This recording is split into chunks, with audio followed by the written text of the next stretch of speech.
एक बार की बात है, महर्षि वेदव्यास पांडवों के शिविर में आए। धर्मराज युधिष्ठिर सहित सभी पांडव उनसे ज्ञान प्राप्त कर रहे थे। तब भीमसेन ने महर्षि से हाथ जोड़कर कहा, हे गुरुदेव, मेरे परिवार में सभी समस्त माता कुंती, युधिष्ठिर, अर्जुन, नकुल, सहदेव और द्रौपदी एकादशी का व्रत करते हैं और मुझसे भी रखने को कहते हैं, परंतु आप तो जानते हैं कि मुझे भोजन के बिना बिल्कुल भी नहीं रहा जाता।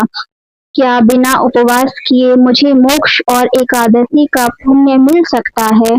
कोई ऐसा उपाय बताएं जिसे मैं आसानी से कर सकूं।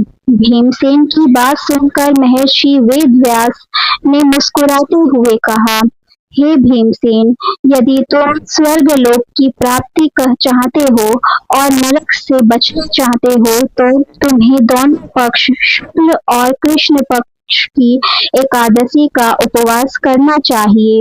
भीमसेन ने घबराकर कहा, हे पितामह, मैं एक समय तो बिना भोजन के रह सकता हूँ, लेकिन भूखे प्यासे रहना मेरे लिए असंभव है। मेरे पेट में वक्र नाम की अग्नि है, जिसे शांत रखने के लिए अधिक भोजन की आवश्यकता होती है।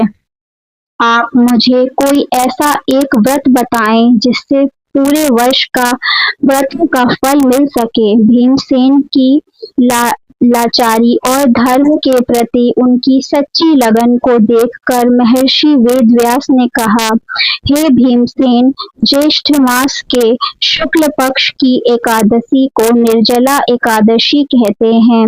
इस दिन अन्न और जल दोनों का त्याग करना पड़ता है। यदि तुम इस एक दिन बिना जल के उपवास कर सको, तुम्हें वर्ष की सभी 24 एकादशियों का पुण्य फल प्राप्त हो जाएगा। ऋषि ने आगे बताया कि इस व्रत में सूर्योदय से लेकर अगले दिन द्वादशी के सूर्योदय तक जल की एक बूंद भी ग्रहण नहीं की जाती।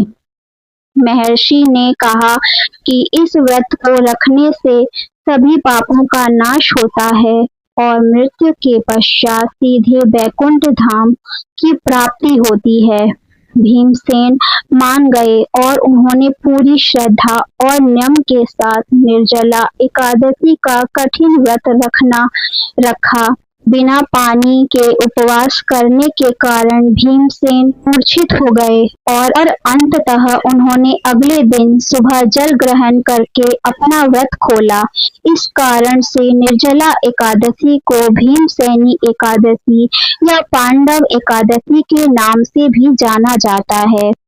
इस व्रत से अगले दिन द्वादशी तक जल नहीं पिया जाता। एकादशी के दिन जल से भरा घड़ा, वस्त्र और फलों का दान करना बेहद पुण्यकारी माना जाता है।